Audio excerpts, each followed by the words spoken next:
All right, all right. So if you're here for our final din, you already know the din rules. So we're gonna jump right in because we have two extraordinary humans here with us. We have Kin K, who's an education provocateur. You figure out what that means, friends. And he has worked almost 2 decades as an education provocateur, promoting a new model of K-12 education for the 21st century. So you're gonna get to hear more about that. And we have the incredible Suzie Boss. She's an author, consultant, a coach. She helped me with the writing piece that I had a few years back. Just an incredible human. And they co-wrote a book called Redefining Student Success, Building a New Vision to Transform Leading, Teaching, and Learning. And so for this din, I'm actually going to ask them a few questions about the book, and then we'll turn it over to the audience for questions. Sound good? All right, let's do it. Okay, so Ken, I'm actually gonna start with you. Wait, let's give them a warm round of applause. That was, yeah. Come on, friends. I know, it's still morning. Some of y'all were partying last night. I've almost lost my voice. I totally get it. So Ken, you started the conversation about 21st century learning more than 20 years ago. What motivated you to want to write this book now in this moment? So I had written a previous book about 6-7 years ago with Valerie Greenhill, and we took the 21st century conversation up to the 4 C's, which I think we all know what they are. And the 4 C's ended up not really being enough. And so the starting point from the book was what beyond the 4 C's was really necessary to help people change. And so the work we had done the last 6-7 years was around a portrait of a graduate, which was to help local communities feel like we weren't imposing the 4 C's on them, but they could start a conversation with the 4 C's and come to their own closure. And so the portrait of a graduate, it seemed to me, needed to be captured, and it's the starting point for the book. But there's one other observation, and that is that what we felt people did with the 4 C's was often was take the easy way out. You're talking about critical thinking, communication, collaboration, creativity. Well, we'll take the 4 C's and we'll just build them into state standards, right? We're gonna shove a little collaboration or a little communication or a little critical thinking into the state standards. It doesn't give you the mental image of a fundamentally changed system. And so what Suzie and I have been able to do is say, and it's sort of internally inconsistent, which is with your community, you've got to come up with a portrait of a graduate that are the competencies that you really value for your students. But in order to explain the real vitality of that, we chose 3 competencies in the book, self-direction, creative problem solving, and civic engagement, that I think better than the 4 C's create a mental image that people have in their mind of what is the future of education. It's that every kid is going to be a creative problem solver, a self-directed creative problem solver, and a civically engaged person. And then we decided to go around the country. We did 250 interviews to tell the story of what a self-directed problem solver, what the best districts, the best schools in the country currently are doing to model self-directed creative problem solving and civic engagement. And that's a mental image that if people have that in their head, they actually know where they want their system to head. So that was the reason for the book. That's so true. And in the book, if y'all haven't had a chance to read it, it will be on sale right after this din. What I love about it is that there are so many concrete examples from all of these people that you interviewed and you observed the work that they were doing that people can actually go do in their own context. All right, Suzie, we're coming to you, sis. Okay, so as a longtime PBL advocate, you've kept your focus close to the classroom. Why did you want to join Ken in a project about leadership? Right, good question. So Ken approached me. This book was his idea. I've written other books, but he approached me about this one, and we've known each other for a number of years. He wrote a foreword for me on a previous book. And, you know, Ken is a leadership guy. He's been working with school leaders and state superintendents of education. And I've been working with teachers primarily. And so I thought, gosh, I don't know if I'm the right match for a book on leadership. But then I thought about all the teachers I've worked with in multiple different contexts and countries.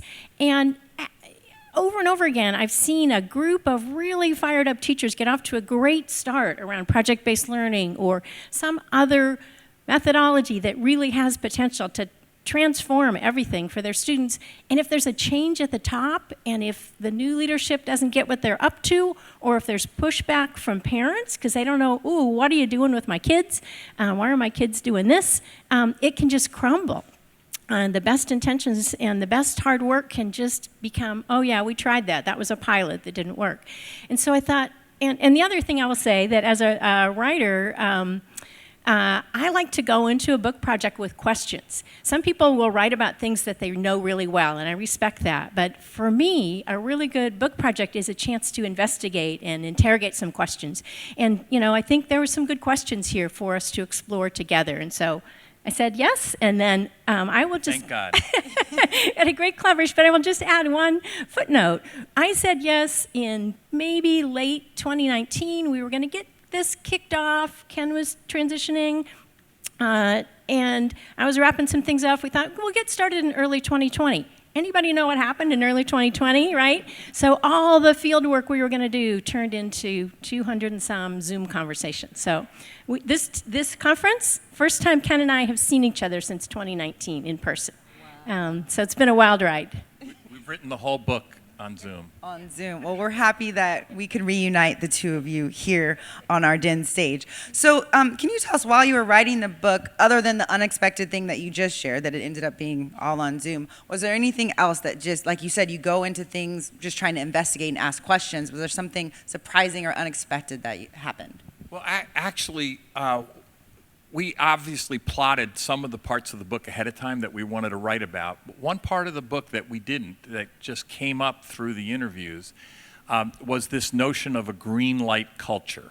That was not a term that we came up with, it was a term our interviewees came up with. So it happened something like this. There was an incredible example of a project-based learning in Colorado where this sixth grade teacher was asked by one of her students what they were going to do about a lake that was dying in their community. And she rallied all the other science teachers in the sixth grade, and they took 225 students down to the lake. They teamed with the city to do the testing around the lake, come up with the answers as what happened to the lake, and then solutions to it, working with the city council. And we asked her, how did you know that you could do this? And she said, my principal had given us the green light for work like this. And then we interviewed the principal and we said, you gave this teacher the green light for this very brave and huge work. Did you do it intentionally? Absolutely. Well, how did you know that you could give the green light? And said, my superintendent gave me the green light. And so when we went back over all our notes, it turns out 8-10 of people said, I knew I had a green light or I had given a green light. And so this notion of, do you as a teacher have a green light to an experiment and innovate? If so, about what? As a leader, are you giving a green light to an experiment and innovate? If so, about what? That was a surprise to us. That sort of grew up out of the book that we really didn't have any notion of before we started. And I think our hope and some of the examples we heard as the book came together, the goal, of course, is for students to feel like they've got that green light. With this Colorado example was a perfect example of a student who couldn't walk his dog where he liked to walk his dog because the lake was all blocked off, and instead of just being sad about it or upset, he went to his teacher and said, hey, what's going on here, and can we do something about it? So we want students to have that agency. We have lots of different words for that, but I think green light is a pretty good one for students to feel like they've got the go sign to ask interesting questions, and that learning is going to be connected to that. It's going to emerge from that. I mean, how many of you out there wish you had a green light culture where you work, where you can just try some things and take some risks and fail forward? Thank you for that. So green light culture is a good takeaway. Now, you mentioned field trips in the book. Can you tell us about a memorable field trip that you took? Oh gosh, so field trips are what we call the concrete examples of the creative problem solving, engaged students, engaged citizens that we hope to see everywhere for every student, not just for some kids, not just in some places, but we want all students to experience this. And so we have, I don't know, 20-something, I don't remember counting them, but a couple dozen of these really concrete examples. And one of them that stood out for me, particularly as we've watched critical race theory become a big political, hotbed, and the goal of teaching about citizenship somehow becoming a loaded conversation for, I have a lot of social studies teacher friends who are really struggling right now with how do I teach the way that I really want to teach. So I thought one example in Nyack, New York, this was a district that as a whole district had developed a portrait of a graduate. So they had the kind of typical 4 C's, but also compassion and citizenship as part of their vision of what they want every student in the district to be able to demonstrate, to be able to live those values by the time they complete their education. So a middle school teacher knew that this was the big vision, and he did that great backwards design move of thinking, well, how do we get our students ready by middle school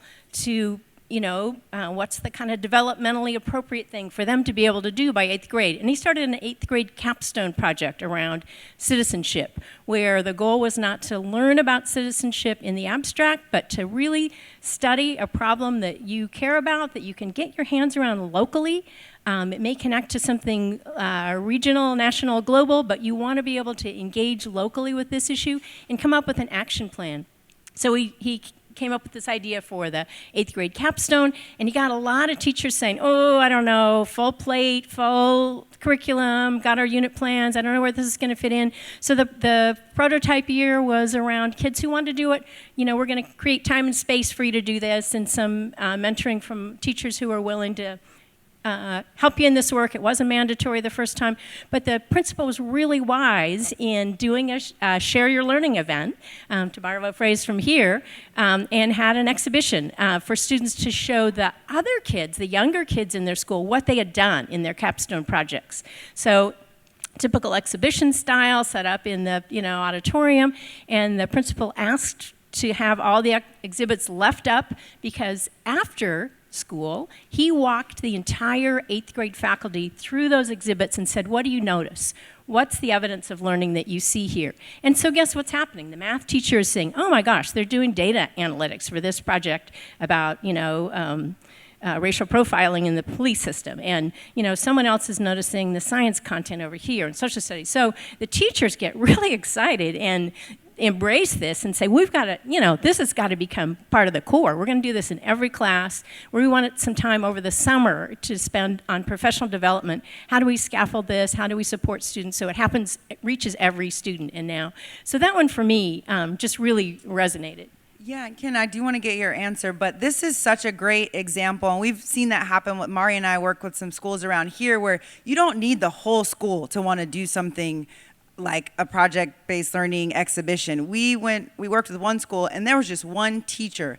And when that teacher had that exhibition, did the same thing, invited the rest of the teachers to come and see that. They see how engaged the students are.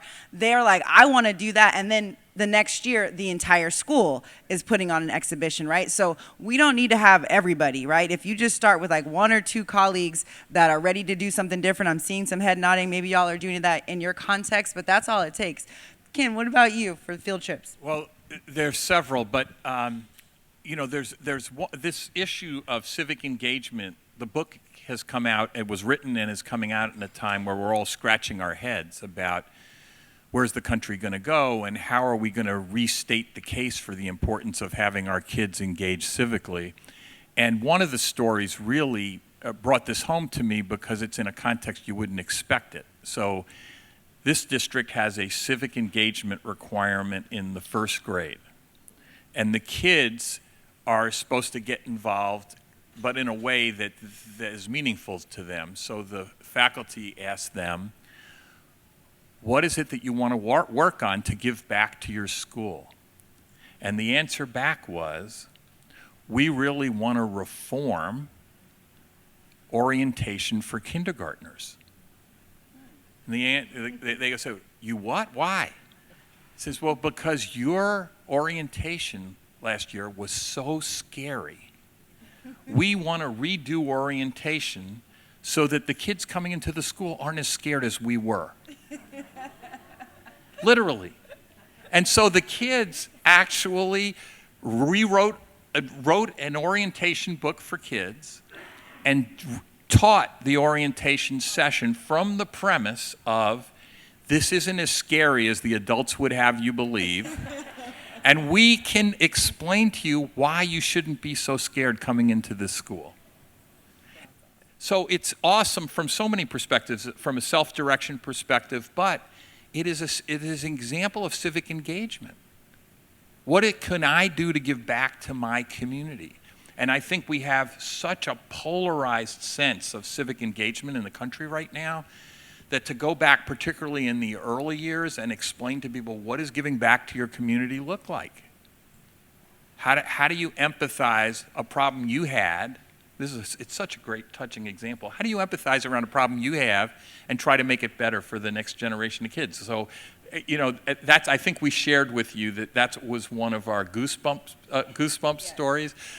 Maybe I should just go ahead and explain it, which is that as Suzie and I wrote, we'd come up with examples like this, and one of us would get goosebumps, and we'd text the other, I got a goosebump story to tell you. And so we'd call and tell the other one, and there's several more if you want to hear them, but this was one of them. When we heard the story, we just went, holy mackerel, what a eye-opening example of the possibilities. Awesome. Do you want to share your goosebump story? Oh, gosh. Let me think about that for a minute. Okay. They're just, as Ken said, there were a lot.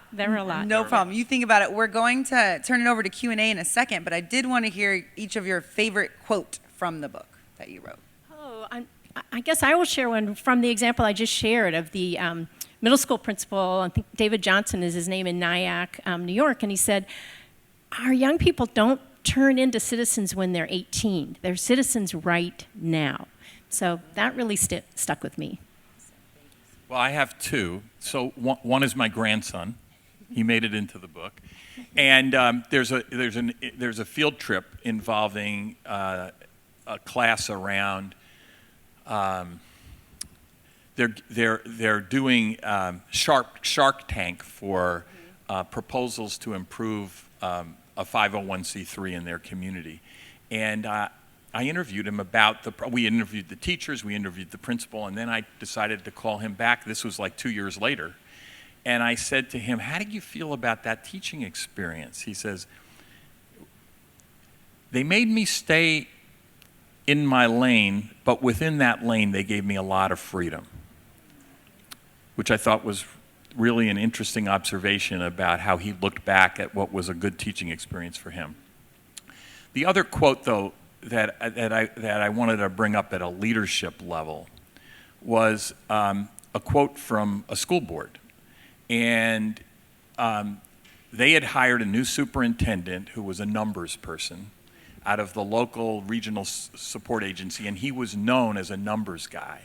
And they hired him because they wanted to improve numerical performance of their district. They wanted all the statistics to go up. And the guy said to them, I'm going to do a 6-month listening tour of the district, and then I'm going to come back to you. And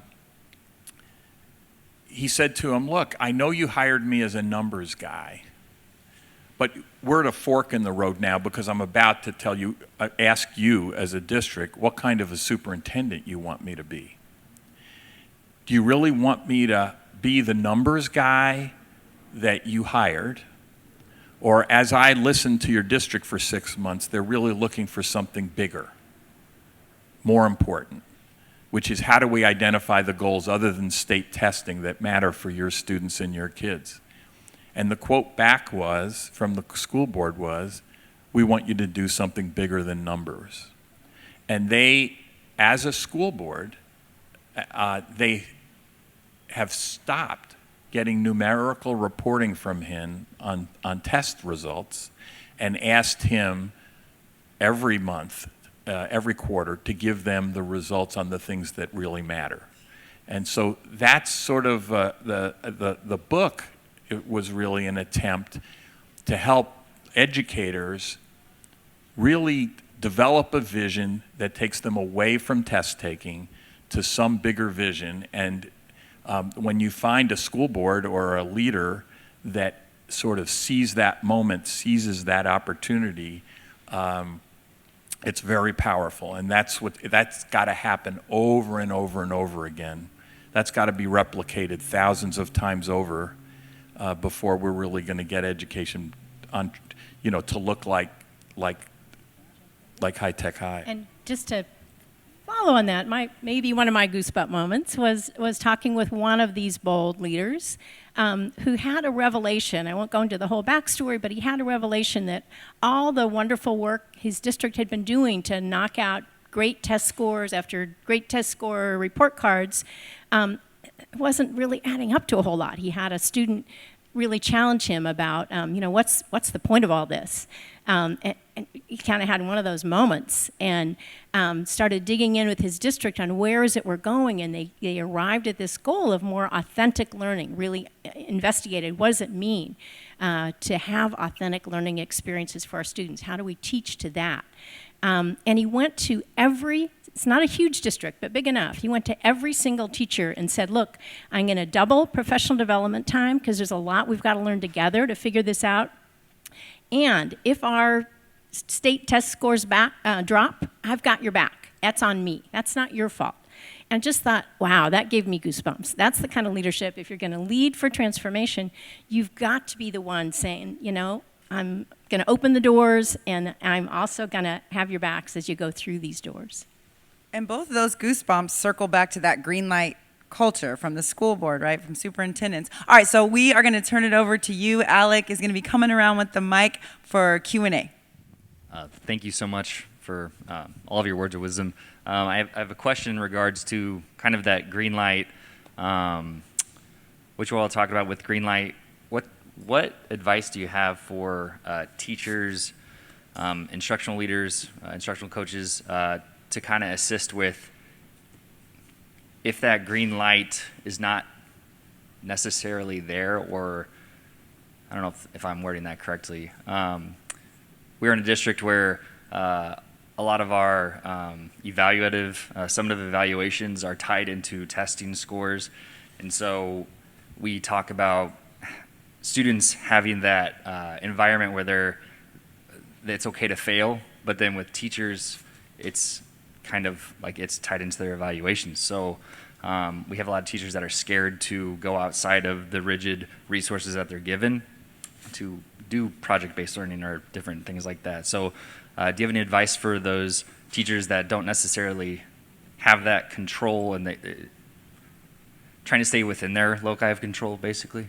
Yeah, that's a great question. So first, let me backtrack to say most schools, unlike here, so we all love coming back to High Tech High because it's sort of structured more the way we want it structured. So I don't know exactly what your district is like, but most districts in the country are in this schizophrenic, bifurcated moment in which they still are driven by state test scores. And that's not going to change in most places for the foreseeable future, although COVID may push us toward that, is pushing us toward that more faster than we might have suspected. But the good districts that really want to take on transformation have to have this schizophrenic view, which is the test scores aren't going away immediately, and within that, we've got to begin this transformation process. So we are actually going to value things like creative problem solving and self-direction and collaboration, even though that's not on the state test. And we're going to have to do both. We're going to have to continue to. So I don't think, I think you're pointing at that tension, but I don't think it's going to, for most districts, we're going to live in a world in which both are going on at the same time. The great districts in this country are taking on transformation and change, even though they still are in a state system that requires tests, and school boards, more and more, are being open to this other set of criteria in addition to the testing. So I needed to say that up front because I think the premise that state testing is going away or that you can ignore it is sort of a false premise for the moment. So having said that, though, There are plenty of good transformative leaders that want transformation and change to take place even in that climate.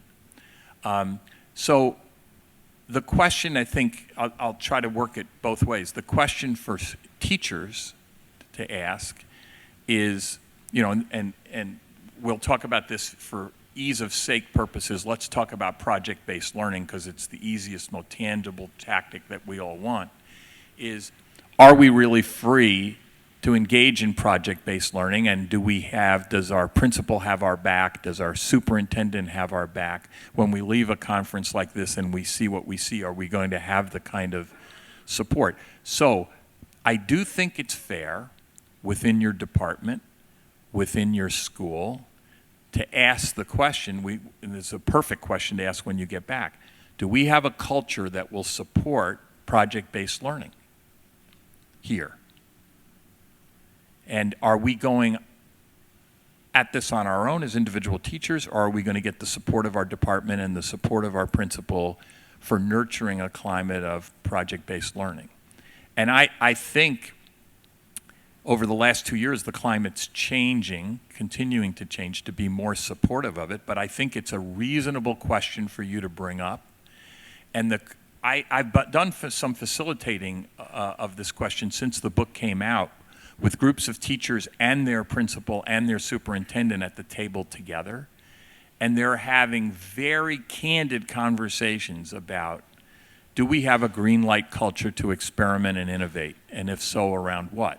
And then the question is, do the teachers feel, do the principal and the superintendent feel they're giving the green light? Do the teachers feel they're hearing it or receiving the green light?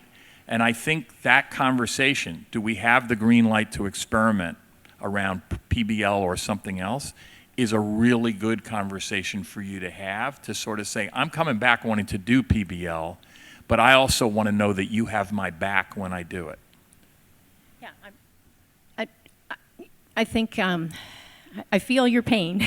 And, I have been in that conversation with many schools I've worked with. And the kind of, it's this Hobson's choice. We want to do this, but we're going to be held accountable to that. And so can you carve out spaces as an interim step? Can we, allow for a month of PBL per semester, or at least one really intense interdisciplinary project experience in addition to more traditional teaching the rest of the time? Not many schools are set up for wall-to-wall project-based learning like you see here.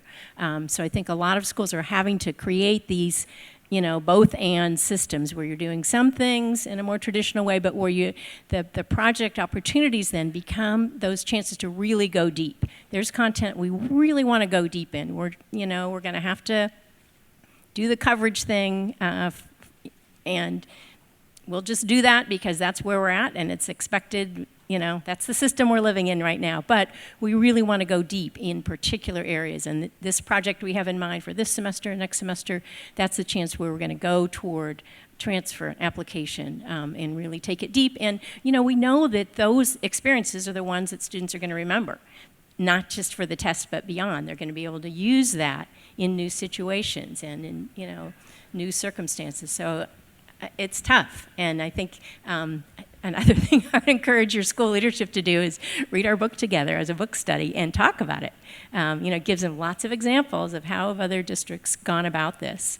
There are plenty of other books for that conversation too, but at least get them talking about it and understanding the difficulty it puts teachers in of wanting to do two things at the same time. That's just a lot of pressure on top of everything else that teachers are feeling right now. So I'm got my fingers crossed for you that things move forward. Ken, you mentioned that an easy way out is to take some of these 4 C's and these directives and make them into competencies. What is your recommendation of assessment in that way? I mean, my school changes these things into competencies we use in an advisory program or these other soft skills. Is there something limiting in that fact that we're giving them a grade on these strategies, or should it just be part of your philosophy to use to enrich the content? So I think what I meant to say was that my concern was that people would think that it's enough to just include a little collaboration in your state content. And I think that what that meant to them was that they would teach the state curriculum, but with some collaboration mixed in. Okay, what I think we advocate in the book, and this will link back to your question, is no, you really actually have to have a deep, interactive, engaged project of creative problem solving, not a little piece of collaboration inside a content curriculum. Where that will ultimately head us, I think, is much more interdisciplinary work in which the traditional boundaries of subjects won't be the structure of school, that the structure of school is going to become big challenges that kids can work on and use math and use science and use English and communication skills in the context of solving that problem. I don't think it's enough to just sort of say, well, it's nice that you're in that problem, but we're not going to assess you on it. I don't agree with that. I think that the more intentional schools can be about telling students what the purpose of the work is, you're actually engaged in this project to become a better problem solver, you're engaged in this project to become a better communicator, you're engaged in this project to be more self-directed, and we're going to give you feedback. In fact, we're going to ask you to self-assess on those skills. So you have a big project, and how did you think you did on self-direction and self-management? How do you think you did on communications and collaboration and problem-solving skills? So I think ultimately the idea that we shove those aside and just treat them as, well, and I think a lot of schools are doing this, by the way, well, that project by its nature made you collaborate, but it doesn't ask the student to actually think about, did I improve my collaboration skills and how could I get better at it? So I'm not a big fan of grades, but I do think that that a lot of the schools and districts we've worked with over time have incorporated the elements of the portrait of a graduate into their assessment system so that kids are actually getting feedback on, and their parents are getting feedback on their ability to communicate, on their self-direction, on their collaboration skills. I think that feedback and assessment's important. I don't think assessment's a dirty word. I think we're assessing the wrong things. So I'm very curious about this notion of showing versus telling. I think design challenges have been a really good example of creating visibility as to how these skills help problem solving. And I just wanted to get a sense of other opportunities to show folks how the different inputs that schools organize around result in different students' ability to solve problems in groups. Yeah, we saw one really nice example of a school that has really embraced invention as something they want students to understand as a process that they can learn, and then it creates really tangible outputs, as you said. So the input is a whole strategy around teaching the process of innovation, invention, and then the outputs are things that kids are getting patented in some cases. There was one example in the book of students who were motivated to come up with something in response to a drunk driving incident in their community that led to the death of one of their classmates. And so they went through the whole invention and design process and came up with a bracelet. It's like a blood alcohol content, in which they got patented, but the teacher who went through that process with them was so, and it was a process from Lemelson, MIT, that she learned from, she got coached on.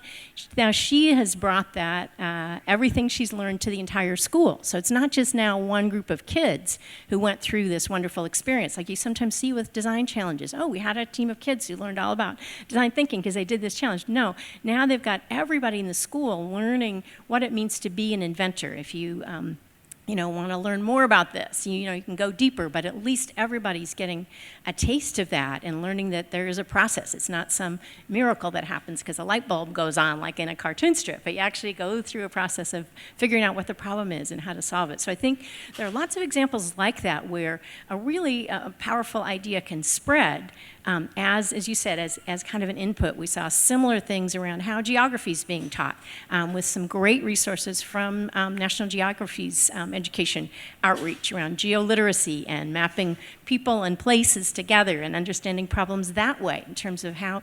But I think the book is also full of resources like this. Like if you get excited thinking about every kid in your school being an inventor or understanding place-based education, we point you to some resources that are for teachers to get into the weeds with some of these strategies, because I think we need lots of those. There's not one, I guess one other message we have is there's just not one formula, no one size fits all, but there are some really promising practices out there and great accessible resources that we just want people to be aware of.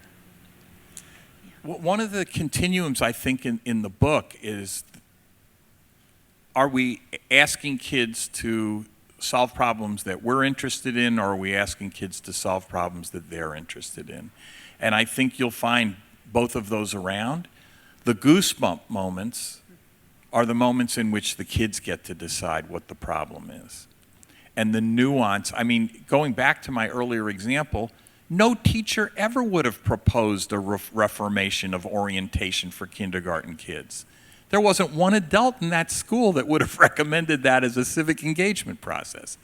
And it turns out, the kids had a powerful observation. So our ability to, I don't know how our time is going, but I'll tell another Goosebump story. This was a classroom, and I got to interview the kids at the end of the day. These were middle school kids, and the teacher was teaching at the beginning of the semester, Alexandria, Virginia, and was annoyed that these kids were singing a song about mushrooms in the back of the room, and she thought they were off task. And she called them on it 2 or 3 times, and then finally one of her favorite students walked up to her and said, "Those kids are actually serenading mushrooms in the back of the classroom, and you ought to go back there and see what's going on." And there were mushrooms and molds at the whole back end of the classroom. And the teacher all of a sudden realized that she and several of the kids in the class had been sick the last 2 weeks and thought that was the problem. And so as a result, about 12 of those kids decided that was going to become their science project for the semester. This started in September. And they presented at the science fair in December. And they did a presentation. They had gone to every classroom in the school and did a presentation on the level of mold and mushroom in the entire school. There was a school board member who was there and saw it and asked what she could do to help. There was a city council member there who asked what he could do to help. Long story short is that 18 months later, after the art fair, they passed the first statute in the state of Virginia, basically creating a process whereby the existence of mold and mushrooms needs now to be publicly reported, with the school developing a remediation plan in response to it. And you interview those kids today, they still are active, and they're not, I guess they're now in the beginning of high school. Their lives have been transformed by that experience, that they took this little example in the back of the classroom and turned it into a state statute and got it passed. So those I would just say that the experience of the book is the closer you can be to something that really is important to them as opposed to important to us, it transforms your ability to turn it into a meaningful learning experience for them. There was one more question, Jacqueline, up in front. Hi, I just want to say that I'm a really proud Green Light Director of Learning in a district in Vermont, a large district for Vermont, small for many other places. And as I'm listening to you talk, I'm thinking about my role in ensuring that cultural and technical components of our system don't get in the way of innovation and awesome things happening. And we've redesigned a couple of courses and implemented some PBL in our high school, which is a traditional high school, I would say. And one of the things, an area that we found great success is when we talked about data with our board. We talked about both the qualitative and the quantitative, and we had our students help us design how we would measure success. And then we had our board agree to allow these students to come back to the board and report out. So they were reporting out on what you would consider our core academics, our mathematics and literacy and such, and those were numbers, and telling their story. And through telling the student story at the board level, our community engagement in this entire process has just increased. And so we started with that Just Right Next Step, which was in the one course, and now it has momentum, and the student voice has been critical. And that idea of data is qualitative and quantitative, so co-designing that with students and with your team has been incredibly powerful for us.